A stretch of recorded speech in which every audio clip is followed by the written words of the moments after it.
नमस्कार दोस्तों, आइए जानते हैं बिहार की सभी छोटी बड़ी खबरें सिर्फ 10 मिनट में। पर उससे पहले आप यह वीडियो कहां से देख रहे हैं कमेंट में जरूर बताएं और वीडियो को लाइक, चैनल को सब्सक्राइब जरूर कर लें। बिहार विधानसभा चुनाव के पहले चरण में 121 सीटों के लिए हुए नामांकन पत्रों की जांच पूरी हो गई है। चिराग पासवान की लोजपा और बसपा समेत जदयू के बागी उम्मीदवारों के नामांकन रद्द हो गए हैं। कुल 467 नामांकन रद्द हुए हैं, जबकि 1976 वैध पाए गए। मढ़ौरा में एनडीए को झटका लगा है, जहां लोजपा उम्मीदवार का नामांकन रद्द हो गया है। नाम वापसी की अंतिम तिथि 20 अक्टूबर है। बिहार विधानसभा चुनाव 2025 के लिए एआईएमआईएम ने 25 उम्मीदवारों की पहली सूची जारी कर दी है। इस सूची में सीमांचल क्षेत्र के उम्मीदवारों को प्राथमिकता दी गई है। एआईएमआईएम का लक्ष्य सीमांचल में अपनी पकड़ मजबूत करना है। पार्टी बिहार में अपनी राजनीतिक जमीन तलाश रही है और 2020 के चुनाव में उसे कुछ सफलता भी मिली थी। महिला रोजगार योजना 2025 सरकार द्वारा महिलाओं को आर्थिक रूप से सशक्त बनाने और आत्मनिर्भर बनाने के लिए शुरू की गई एक महत्वपूर्ण योजना है। यह योजना खासकर बिहार राज्य की महिलाओं के लिए है, जिसका उद्देश्य उन्हें स्वरोजगार के अवसर प्रदान करना और उनके जीवन स्तर को बेहतर बनाना है। इस योजना के तहत एलिजिबल महिलाओं को 10,000 रुपये की आर्थिक सहायता दी जाती है, जो उनके बैंक खातों में सीधे ट्रांसफर की जाती है। बिहार विधानसभा चुनाव में चिराग पासवान की पार्टी एलजेपीआर 29 सीटों पर चुनाव लड़ रही है। 2024 के लोकसभा चुनाव में चिराग का प्रदर्शन अच्छा रहा था। रामविलास पासवान के निधन के बाद चिराग ने पार्टी का नेतृत्व संभाला। विधानसभा चुनाव में उनका प्रदर्शन उनकी राजनीतिक भविष्य तय करेगा। 14 नवंबर को चुनाव के नतीजे घोषित होंगे।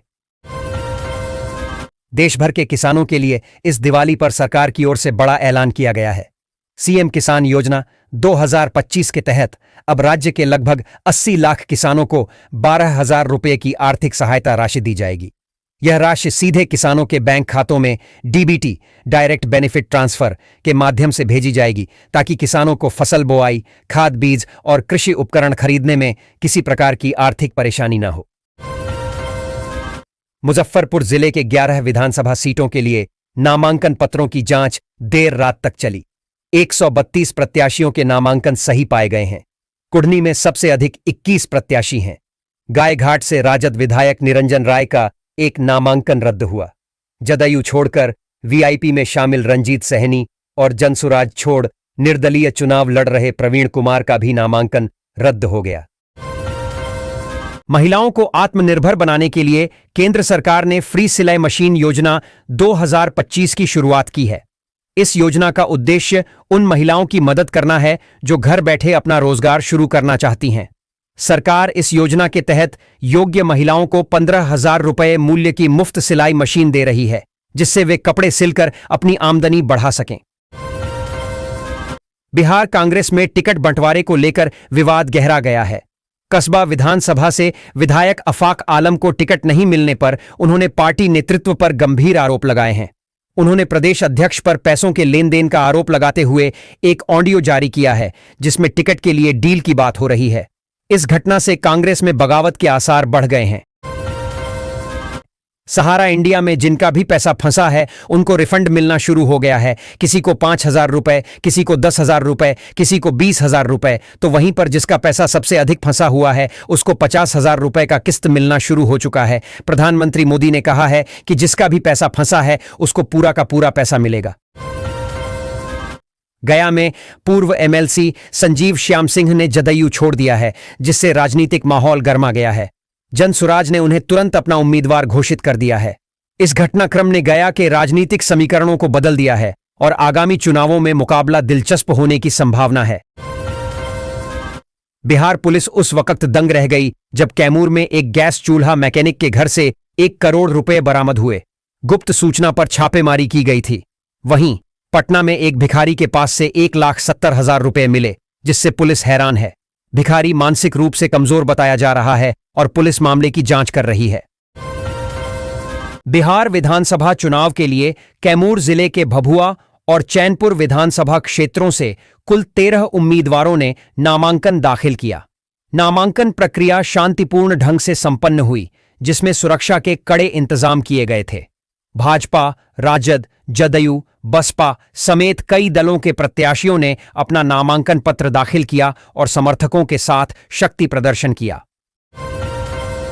प्रधानमंत्री किसान सम्मान निधि योजना किसानों की आर्थिक सहायता के लिए शुरू की गई एक प्रमुख सरकारी योजना है। इस योजना के तहत देश भर के योग्य किसानों को सालाना 6,000 रुपये की राशि 3 बराबर किस्तों में दी जाती है। हर किस्त में ये रुपये 2,000 रुपये होते हैं। यह राशि हर 4 महीने पर किसानों के बैंक खातों में सीधे डीबीटी के माध्यम से भेजी जाती है। त्योहारों का मौसम आते ही सोने चांदी की खरीदारी में लोगों की दिलचस्पी बढ़ जाती है। लेकिन इस बार त्योहारी उमंग के बीच एक राहत भरी खबर आई है। जहां पिछले सालों में दिवाली और धनतेरस के दौरान सोने के दामों में उछाल देखा गया था, वहीं इस बार बाजार में सोने की कीमतों में गिरावट दर्ज की गई है। आइए जानते हैं आज के ताजा रेट और इस गिरावट की वजह क्या है। महिलाओं को इस दिवाली बहुत बड़ी खुशखबरी मिलने वाली है। अब हर महिलाओं को सरकार 2,500 रुपये की आर्थिक सहायता हर महीने देने जा रही है। इसके लिए रजिस्ट्रेशन की प्रक्रिया भी शुरू हो चुकी है, जिससे महिलाएं आवेदन करके सीधे खाते में इस योजना की राशि पा सकती हैं। इस योजना का उद्देश्य महिलाओं को आत्मनिर्भर और सशक्त बनाना एवं आर्थिक रूप से मजबूत करना है। तो आइए जानते हैं कैसे ऑनलाइन आवेदन करेंगे और क्या है इसकी प्रक्रिया। बिहार की चुनावी राजनीति में जातिवाद का प्रभाव हमेशा से रहा है, लेकिन विकास और सुशासन जैसे मुद्दों ने इसे कई बार बेअसर किया है।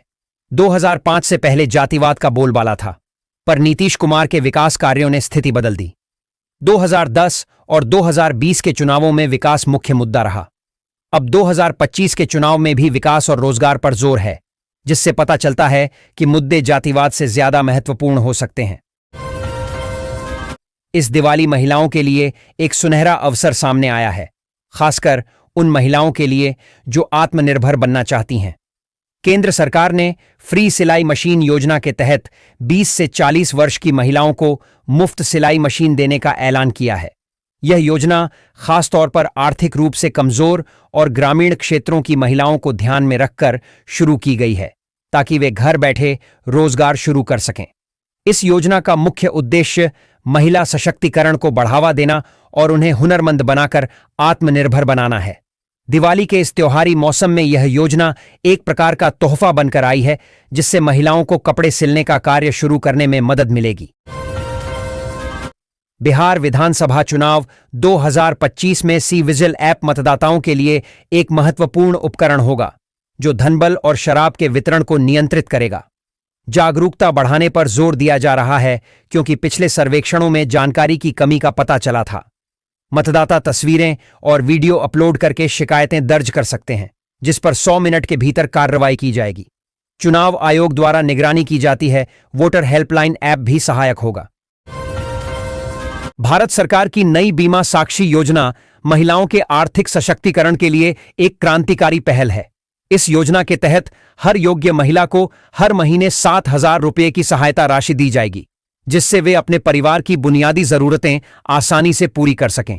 यह योजना खास तौर पर उन महिलाओं के लिए शुरू की गई है जो बेरोजगार हैं या घरेलू जिम्मेदारियों के कारण घर से बाहर काम नहीं कर पाती। सरकार का उद्देश्य है कि महिलाएं अब आत्मनिर्भर बनें और अपनी आर्थिक स्थिति को मजबूत करें। इस योजना का सीधा फायदा ग्रामीण और शहरी दोनों क्षेत्रों की महिलाओं को मिलेगा। आवेदन प्रक्रिया पूरी तरह ऑनलाइन है और आवेदन स्वीकृत होने के बाद राशि सीधे लाभार्थी के बैंक खाते में भेजी जाएगी। दिवाली से पहले केंद्र सरकार ने अपने लाखों कर्मचारियों और पेंशनर्स को खुश करने वाला बड़ा पैकेज जारी किया है। 8वें वेतन आयोग की घोषणा का इंतजार कर रहे कर्मचारियों के लिए भले अभी कोई अपडेट न आया हो, लेकिन सरकार ने इस त्योहारी सीजन में 5 बड़ी घोषणाएं कर दी हैं। इनमें महंगाई भत्ते, डीए में बढ़ोतरी, बोनस, सीजीएचएस दरों में संशोधन, यूनिफाइड पेंशन स्कीम यूपीएस की समय सीमा बढ़ाना और डिजिटल लाइफ सर्टिफिकेट अभियान शामिल हैं। बिहार चुनाव में इस बार रिश्तों का बोलबाला है। कई नेता पार्टी से पहले रिश्तेदारों को महत्व दे रहे हैं। कहीं पति पत्नी के लिए वोट मांग रहे हैं, तो कहीं साली समधन के लिए प्रचार कर रही हैं। टिकट वितरण में भी रिश्तेदारों को प्राथमिकता दी जा रही है। देखना यह है कि जनता इस रिश्तेदारी की राजनीति को कैसे लेती है और इसका चुनाव परिणाम पर क्या असर होता है। देश भर के उपभोक्ताओं के लिए बड़ी राहत भरी खबर सामने आई है। लगातार बढ़ती महंगाई के बीच अब एलपीजी गैस सिलेंडर के दामों में कमी की घोषणा की गई है। 20 अक्टूबर से घरेलू रसोई गैस सिलेंडर यानी 14.2 किलो वाले सिलेंडर के दाम में गिरावट देखने को मिल सकती है। तेल कंपनियों ने नए रेट जारी करते हुए उपभोक्ताओं को राहत दी है। यह बदलाव घरेलू बजट के लिहाज से बेहद महत्वपूर्ण है, क्योंकि पिछले कुछ महीनों से बढ़ते गैस दामों ने आम जनता की जेब पर काफी असर डाला था। अब नए रेट लागू होने के बाद उपभोक्ताओं को हर महीने कुछ 100 रुपए तक की बचत हो सकती है। पटना जिले की 14 विधानसभा सीटों के लिए बिहार चुनाव 2025 की तैयारी चल रही है। नामांकन प्रक्रिया के बाद 53 उम्मीदवारों के नामांकन रद्द हो गए हैं, जिसके बाद अब 158 उम्मीदवार मैदान में हैं। नामांकन रद्द होने का मुख्य कारण कागजातों में कमी बताई गई है। चुनाव आयोग स्वतंत्र और निष्पक्ष चुनाव कराने के लिए प्रतिबद्ध है। जो महिलाएं गैस पर खाना बनाती हैं, उनके लिए यह खबर बहुत ही काम की है, क्योंकि उन महिलाओं को केवल 500 रुपए में गैस सिलेंडर मिलने वाले हैं, जो प्रधानमंत्री उज्ज्वला योजना के तहत फ्री गैस सिलेंडर प्राप्त किए हैं। उन सभी महिलाओं से गैस का कीमत 900 रुपए लेने के बावजूद उनके खाते में 400 रुपए वापस कर दिए जाते हैं।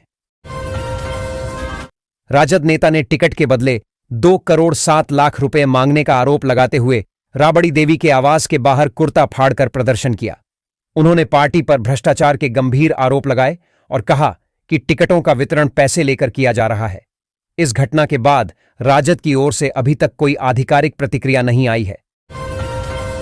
ग्रामीण परिवारों को मिलेगा 12,000 रुपये, ऐसे करें ऑनलाइन आवेदन।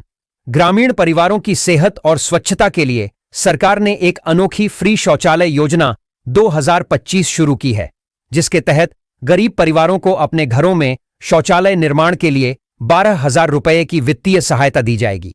यह योजना स्वच्छ भारत मिशन के अंतर्गत आती है और इसका मुख्य उद्देश्य खुले में शौच की प्रथा को बंद कर ग्रामीण इलाकों को साफ सुथरा बनाना है। अब तक लाखों परिवार इस योजना का लाभ उठा चुके हैं और उनके घरों में शौचालय बनकर उनके जीवन में एक नई रोशनी आई है। यदि आपके घर में अभी तक शौचालय नहीं है और आप इसके लिए आर्थिक सहायता प्राप्त करना चाहते हैं, तो यह फ्री शौचालय योजना 2025 योजना आपके लिए एक वरदान है। बिहार के चुनावी माहौल में प्रवासी मतदाताओं का महत्व है। अररिया में सबसे कम प्रवासी वोटर हैं, जबकि किसी अन्य जिले में सबसे ज्यादा हैं। राजनीतिक दल इन मतदाताओं को लुभाने के लिए रणनीति बनाते हैं, क्योंकि इनका वोट चुनाव परिणाम बदल सकता है। प्रवासी मतदाताओं की संख्या और भागीदारी सीधे तौर पर चुनाव पर असर डालती है। बिहार में गिरिराज सिंह के एक बयान से सियासी घमासान मच गया है। कांग्रेस ने उन्हें मानसिक रूप से अस्वस्थ घोषित करने की मांग की है। गिरिराज सिंह ने एक रैली में मुसलमानों को लेकर टिप्पणी की थी, जिस पर विवाद हो रहा है। जदयू उनके बयान का बचाव कर रही है, जबकि विपक्षी दल हमलावर हैं। गिरिराज सिंह ने कहा था कि कुछ लोग योजनाओं का लाभ तो लेते हैं, लेकिन वोट नहीं देते। ऐसे लोग नमक हराम हैं। बिहार विधानसभा चुनाव के मद्देनजर महागठबंधन में सीट बंटवारे को लेकर स्थिति स्पष्ट नहीं है। पूर्णिया सांसद पप्पू यादव ने गठबंधन में कांग्रेस के अपमान का मुद्दा उठाया। उन्होंने कहा कि राहुल गांधी गठबंधन धर्म को मजबूत कर रहे हैं, लेकिन कुछ लोग कांग्रेस का अपमान कर रहे हैं। बिहार की 3 दिवसीय यात्रा के अंतिम दिन शनिवार को पटना में आयोजित एक कार्यक्रम में गृह मंत्री अमित शाह ने कहा कि देश में कोई भी हिंसा करेगा तो जवाब गोली से मिलेगा। पाकिस्तान को दुनिया गंभीरता से नहीं लेती। एनडीए ने विकसित बिहार की नींव तैयार की है। बिहार को विकसित राज्य बनाएंगे। 10 सालों में बिहार को बाढ़ की समस्या से मुक्त करेंगे। ऑल इंडिया मजलिस-ए-इत्तेहादुल मुस्लिमीन AIMIM ने बिहार विधानसभा चुनाव के लिए 25 उम्मीदवारों की सूची जारी की है। 243 सीटों के लिए मतदान 6 और 11 नवंबर को होगा, जबकि मतगणना 14 नवंबर को होगी। कांग्रेस ने भी अपनी दूसरी सूची जारी की है। राजद और कांग्रेस अभी तक सीटों के बंटवारे पर अंतिम फैसला नहीं ले पाए हैं। इस बार चुनाव में एनडीए का मुकाबला राजद और प्रशांत किशोर की पार्टी से होगा। बिहार में विधानसभा चुनाव के दौरान महागठबंधन में सीट बंटवारे को लेकर भारी खींचतान मची है। राजद, कांग्रेस और वीआईपी के नेता कई सीटों पर दोस्ताना मुकाबले कर रहे हैं, जिससे एनडीए को फायदा हो सकता है। मुकेश सहनी की नाराजगी और बाद में राहुल गांधी से बातचीत के बाद उनकी नरमी ने महागठबंधन की अस्थिरता को उजागर किया है। बिहार में विधानसभा चुनाव के ऐलान से पहले आरजेडी कांग्रेस की अगुवाई वाले महागठबंधन ने दम भरा था कि वह पूरी तरह एकजुट है और विधानसभा चुनाव में एनडीए के सामने बहुत बड़ी चुनौती पेश करेगा, लेकिन सीट बंटवारे को लेकर महागठबंधन में छिड़ी जंग ने इसकी एकजुटता के दावों को तार-तार कर दिया है। केंद्र के साथ कई राज्य सरकारों ने भी आंगनवाड़ी कार्यकर्ताओं के वेतन में वृद्धि करने का निर्णय लिया है। राजस्थान सरकार ने बजट 2025 से 26 में सभी मानदेय कर्मियों का वेतन 10% बढ़ाने का प्रस्ताव रखा है। हरियाणा सरकार ने जनवरी 2025 में आंगनवाड़ी कार्यकर्ताओं को 750 रुपये और सहायिकाओं को 400 रुपये अतिरिक्त मासिक राशि देने का ऐलान किया है। हिमाचल प्रदेश में भी इसी तरह की घोषणा की गई है। शिवहर की राजनीति में बड़ा बदलाव आया है। राजद ने नवनीत कुमार झा को टिकट दिया है, जिससे समर्थकों में खुशी और विरोधियों में नाराजगी है। जदयू को झटका लगा है क्योंकि शरफुद्दीन बसपा में शामिल हो गए हैं और चुनाव लड़ेंगे। राणा रणधीर सिंह चौहान भी बसपा में शामिल हो गए हैं। ठाकुर धर्मेंद्र सिंह निर्दलीय चुनाव लड़ेंगे। बिहार में विधानसभा चुनाव के पहले चरण के लिए नामांकन की तारीख निकल चुकी है। एक तरफ जहां महागठबंधन में अब भी सीट शेयरिंग की स्थिति साफ नहीं हो पाई है, वहीं जनसुराज पार्टी ने अपने 116 प्रत्याशियों का ऐलान कर दिया है। इसमें कई जाने माने चेहरे, प्रोफेशनल, अकादमिक क्षेत्र के लोग और पुराने राजनीतिक घरानों के लोग शामिल हैं। इसके अलावा कई ऐसे भी चेहरे हैं जिन्हें अपनी पहले की पार्टी से टिकट नहीं मिला। प्रशांत किशोर ने ऐसे चुन चुनकर प्रत्याशी उतारे हैं जिन्हें जनता के सामने परिचय की जरूरत ना पड़े। बिहार चुनाव में इस बार रिश्तों का बोलबाला है। कई नेता पार्टी से पहले रिश्तेदारों को महत्व दे रहे हैं। कहीं पति पत्नी के लिए वोट मांग रहे हैं तो कहीं साली समधन के लिए प्रचार कर रही हैं। टिकट वितरण में भी रिश्तेदारों को प्राथमिकता दी जा रही है। देखना यह है कि जनता इस रिश्तेदारी की राजनीति को कैसे लेती है और इसका चुनाव परिणाम पर क्या असर होता है। दिलीप जायसवाल ने मुकेश सहनी पर राजनीतिक दुकानदारी चलाने का आरोप लगाया है। इतना ही नहीं, दिलीप जायसवाल ने यह भी आरोप लगाया कि मुकेश सहनी सिर्फ सहनी समाज का उपयोग करते हैं, उनका अधिकार नहीं देते हैं। बिहार चुनाव को लेकर हलचल तेज है। इस चुनाव में कुछ ऐसे प्रत्याशी भी हैं जो टिकट नहीं मिलने पर या उनका टिकट काटे जाने पर प्रदर्शन भी कर रहे हैं। रविवार को पटना में एक ऐसे ही नाराज नेताजी प्रदर्शन करते नजर आए। टिकट नहीं मिलने से नाराज राष्ट्रीय जनता दल के वरिष्ठ नेता मदन शाह ने पटना स्थित राबड़ी आवास के बाहर जमकर प्रदर्शन किया। इस प्रदर्शन के दौरान उनका कुर्ता फटा था और वो वहीं जमीन पर लेट गए। बिहार में मौसम बदल रहा है। पटना समेत 25 जिलों में तापमान बढ़ गया है, जिससे गर्मी महसूस हो रही है। मौसम विभाग के अनुसार नवंबर से ठंड बढ़ने लगेगी और प्रदूषण भी बढ़ेगा, जिससे लोगों को परेशानी हो सकती है। तापमान में वृद्धि दर्ज की गई है और हवा की गुणवत्ता खराब होने की आशंका है। दिवाली और छठ पूजा के अवसर पर बिहार का स्वास्थ्य विभाग अलर्ट पर है। डॉक्टरों की छुट्टियां रद्द कर दी गई हैं और त्वरित प्रतिक्रिया दल क्यूआरटी का गठन किया गया है। अस्पतालों में अतिरिक्त बेड और दवाओं की व्यवस्था की गई है। एम्बुलेंस सेवाएं भी 24 घंटे उपलब्ध रहेंगी। बिहार विधानसभा चुनाव में जदयू के भीतर टिकट वितरण को लेकर असंतोष देखने को मिला। कई दावेदारों को टिकट नहीं मिलने से निराशा हुई, लेकिन खुलकर बगावत नहीं हुई। कुछ नेताओं ने पार्टी के फैसले को स्वीकार करते हुए चुनाव न लड़ने का निर्णय लिया। पूर्व मंत्री मनोज कुशवाहा और जदयू जिलाध्यक्ष रामबाबू कुशवाहा ने भी पार्टी के निर्णय का सम्मान किया। बिहार विधानसभा चुनाव के दौरान पुलिस पदाधिकारियों और कर्मियों को राजनीतिक रूप से निष्पक्ष रहने का निर्देश दिया गया है। पुलिस मुख्यालय ने सभी आईजी और डीआईजी को पत्र लिखकर इसका अनुपालन सुनिश्चित करने को कहा है। किसी भी राजनीतिक दल या उम्मीदवार के पक्ष में काम करने पर अनुशासनात्मक कार्रवाई की जाएगी। चुनाव आयोग के निर्देशों का पालन करने का आदेश दिया गया है। बिहार चुनाव में जनसुराज पार्टी पर जाति के आधार पर टिकट बांटने के आरोप लग रहे हैं। पार्टी ने विभिन्न जातियों के उम्मीदवारों को टिकट दिया है, जिसमें सवर्ण, पिछड़े और दलित समुदाय शामिल हैं। आंकड़ों के विश्लेषण से पता चलता है कि पार्टी ने सभी जातियों को प्रतिनिधित्व देने की कोशिश की है, हालांकि कुछ जातियों को अधिक टिकट मिले हैं। राजनीतिक विश्लेषकों का मानना है कि बिहार की राजनीति में जाति एक महत्वपूर्ण कारक है। इस बार बिहार विधानसभा चुनाव में कई अजीबोगरीब कार्य हुए। कई नेताओं ने ऐसे दलों से टिकट ले लिए जिसके वे उस दिन तक सदस्य भी नहीं थे। नेता किसी दल के और टिकट कहीं और से ले लिया। ऐसी स्थिति तकरीबन सारे बड़े राजनीतिक दलों के साथ हुआ है। इसमें वैसे नेता भी शामिल हैं जिन्होंने विधिवत एक दल छोड़कर दूसरे दल की सदस्यता ली है। हालांकि ऐसे भी नेता हैं जो एक दल छोड़ा और दूसरे दल में आए तो लेकिन उसकी सदस्यता नहीं ली, पर टिकट किसी तीसरे दल की ले ली। भागलपुर की जनता अब पैनी निगाह से देख रही है कि जो दल मिलकर बदलाव का दावा कर रहे थे वे अब आपस में ही एक दूसरे के मुकाबले में उतर आए हैं। महागठबंधन का यह अंतर्विरोध अब केवल कुछ सीटों तक ही सीमित नहीं रहा, बल्कि यह गठबंधन की आत्मा तक पहुंच गया है। ऐसे में चुनाव की तपिश के साथ आने वाले दिनों में यह तय होगा कि यह दरार पटती है या भागलपुर से शुरू होकर पूरे बिहार की राजनीति में सियासी भूचाल लाती है। दरभंगा की गौड़ाबौराम विधानसभा सीट पर महागठबंधन में सस्पेंस खत्म हो गया है। राजद सुप्रीमो लालू यादव ने चुनाव आयोग को पत्र लिखकर मुकेश सहनी की वीआईपी के प्रत्याशी संतोष सहनी को महागठबंधन का आधिकारिक प्रत्याशी बताया है, जिसके बाद अब गौड़ाबौराम सीट पर गठबंधन में चल रही खींचतान पर विराम लग गया है। आपको बता 17 अक्टूबर को मुकेश सहनी के भाई और वीआईपी के अध्यक्ष संतोष सहनी ने पर्चा दाखिल किया था। बिहार विधानसभा चुनाव 2025 में एक महत्वपूर्ण सीट पर यादव समुदाय के दबदबे को राजपूत उम्मीदवार चुनौती दे रहे हैं। यह मुकाबला दो प्रमुख जातियों के बीच है और राजनीतिक विश्लेषकों का मानना है कि यह चुनाव परिणाम बिहार की राजनीति में एक नया मोड़ ला सकता है। दोनों उम्मीदवार मतदाताओं को लुभाने के लिए कड़ी मेहनत कर रहे हैं। बिहार विधानसभा चुनाव 2025 के लिए कांग्रेस ने 54 सीटों पर अब तक उम्मीदवारों की घोषणा कर दी है। कांग्रेस की पहली कैंडिडेट लिस्ट में 48 प्रत्याशियों के नामों का ऐलान किया गया। इसके बाद जाले सीट से प्रत्याशी उतारा गया।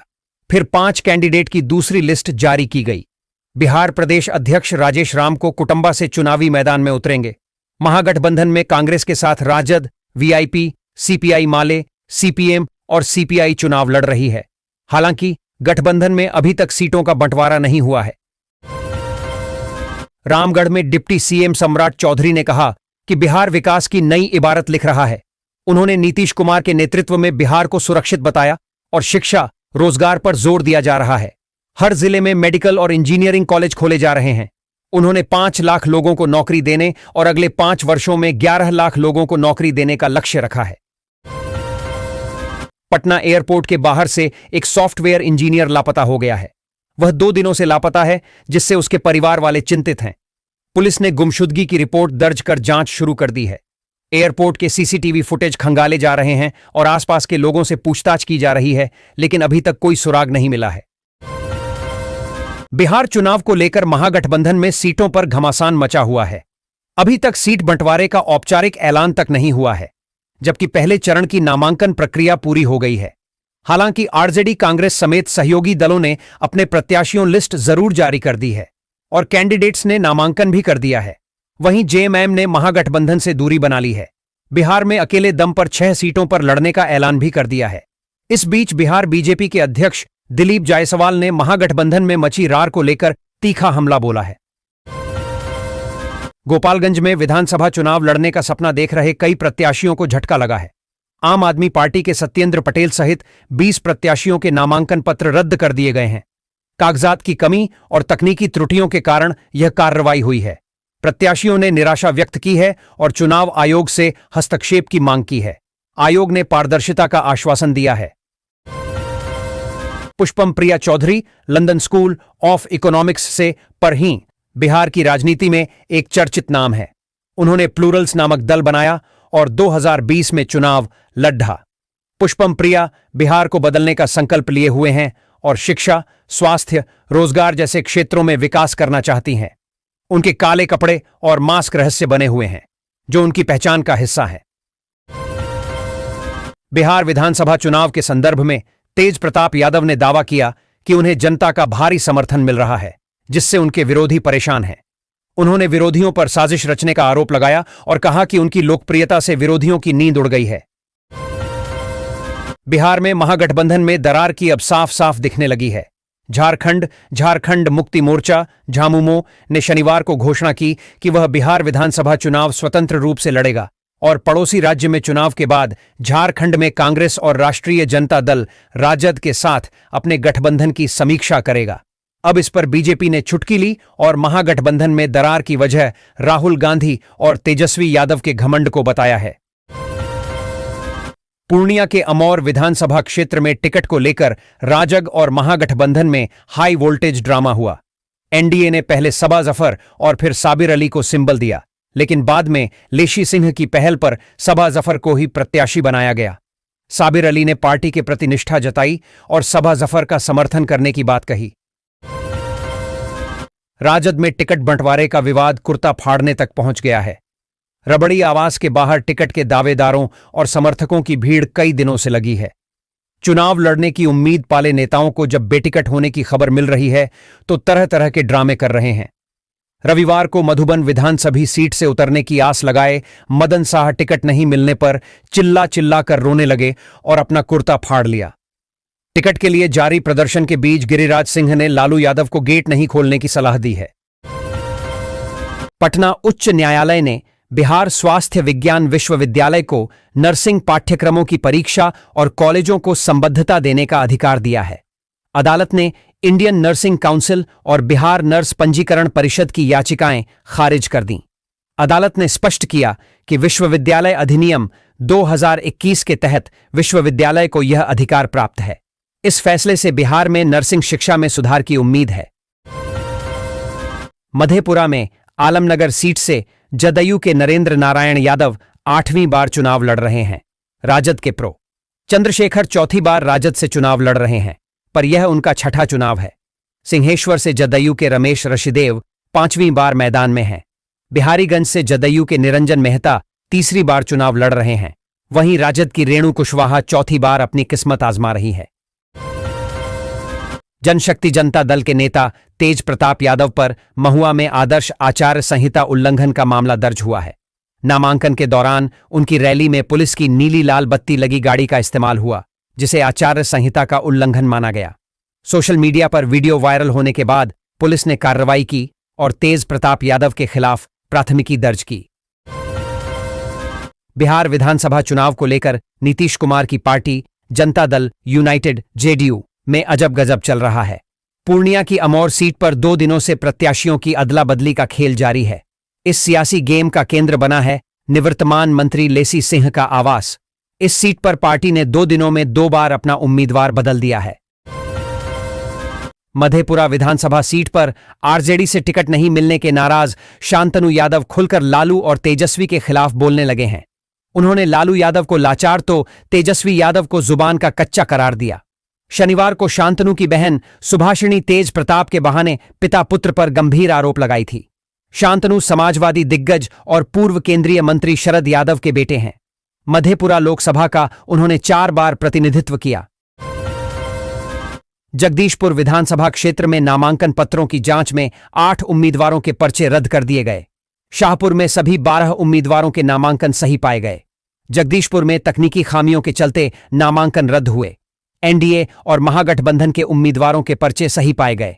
नाम वापसी के बाद स्थिति स्पष्ट होगी। शेखपुरा में पंचायत चुनाव से पहले 10 प्रत्याशियों का नामांकन रद्द कर दिया गया है। ये उम्मीदवार मुखिया, सरपंच, वार्ड सदस्य और पंच के पदों के लिए चुनाव लड़ रहे थे। नामांकन रद्द होने का कारण गलत जानकारी और दस्तावेजों की कमी बताई गई है। चुनाव आयोग निष्पक्ष चुनाव कराने के लिए सख्ती बरत रहा है।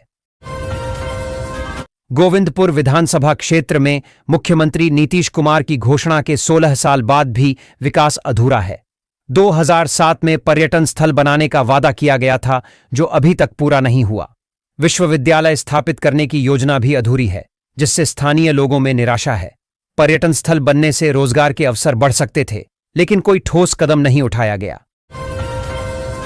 सीतामढ़ी में बिहार चुनाव 2025 के निर्दलीय प्रत्याशी महेंद्र सिंह यादव को गिरफ्तार किया गया, जिसके बाद उनके समर्थकों ने विरोध प्रदर्शन किया। गिरफ्तारी के कारण समर्थकों में आक्रोश है और उन्होंने पुलिस के खिलाफ नारेबाजी की। स्थिति तनावपूर्ण बनी हुई है क्योंकि समर्थक यादव को रिहा करने की मांग कर रहे हैं। पुलिस मामले को शांत करने में जुटी है। पटना में महागठबंधन के भीतर सीटों के बंटवारे को लेकर तनाव बढ़ गया है। नामांकन प्रक्रिया पूरी होने के बाद भी कोई अंतिम निर्णय नहीं हो पाया है, जिससे गठबंधन टूटने की कगार पर है। राष्ट्रीय लोक जनशक्ति पार्टी पहले ही अलग हो चुकी है और जामुमो ने भी अपने उम्मीदवार उतारने की घोषणा कर दी है। बिहार चुनाव के माहौल में ताता तूना से मिली फॉलोइंग दिखाती है कि राजनीति में मेहनत का कोई विकल्प नहीं है। जनता का समर्थन पाने के लिए लगातार प्रयास करना जरूरी है। जो नेता जनता के बीच रहकर उनकी समस्याओं को समझते हैं, उन्हें सफलता मिलती है। राजनीति में सफलता के लिए कोई शॉर्टकट नहीं है।